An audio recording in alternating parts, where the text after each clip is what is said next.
Hello and welcome to EZGlutenFree. Today I'll be showing FaveHealthyRecipes.com how to make this easy sloppy Joe bake. Now this biscuit topped casserole is a fantastic meal the whole family's going to love. It's also an easy alternative when you don't have gluten-free buns in the house. But these biscuits aren't just any biscuits. They're cheddar scallion biscuits that are going to take this dish to a whole new level. And to keep this on the healthier side, we're using very lean ground beef, and I've added some extra veggies in the meat layer. Alright, to make this we're going to need 1.5 pounds of lean ground beef, 1 large onion finely chopped, 2 grated carrots, and 1 cup of frozen corn.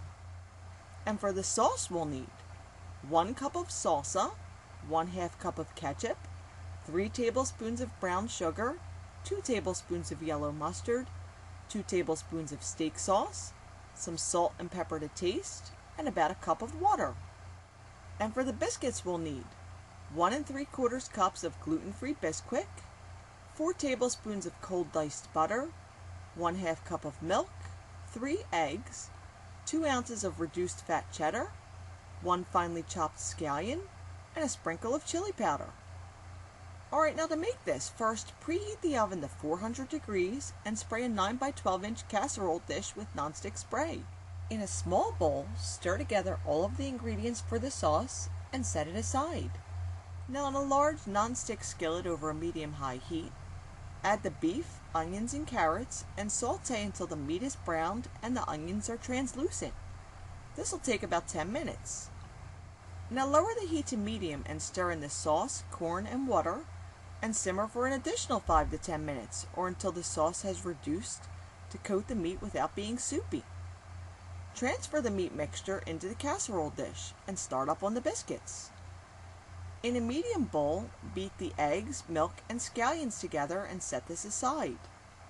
In a larger bowl, add the Bisquick and chilled diced butter and begin to pinch the butter between your fingers until you've got a coarse, crumbly mixture. You could use a pastry blender or 2 knives instead of your fingers if you want. Now stir in the grated cheddar and then the wet ingredients, and stir until the wet and dry ingredients are well combined, but don't overmix. Now dollop the biscuit dough over the top of the casserole and sprinkle with chili powder. I got 9 nice-sized biscuits out of the batch, but you can divide it any way you want. Bake it for 18 to 20 minutes or until the biscuits are puffed and lightly golden, and then it's ready to serve. Now this is a dish the whole family will love, and when you make it, feel free to adjust the spice level to suit your own tastes. My daughter loved it just the way it was, but I couldn't help but think it would have been even better with a little hot sauce or cayenne pepper added to the mix. And if you don't feel like making the sauce at all, you could always pick up a can of that well-known Sloppy Joe sauce. You know, the one with the masculine sounding name. I'm pretty sure it's gluten-free too, but double check if you're going to use it. However you end up making it, I hope you'll give it a try. And if you'd like to see the recipe in print, you could always visit my blog. And for additional recipes and tips that fit in with your healthy lifestyle, visit my friends at FaveHealthyRecipes.com. See you again soon.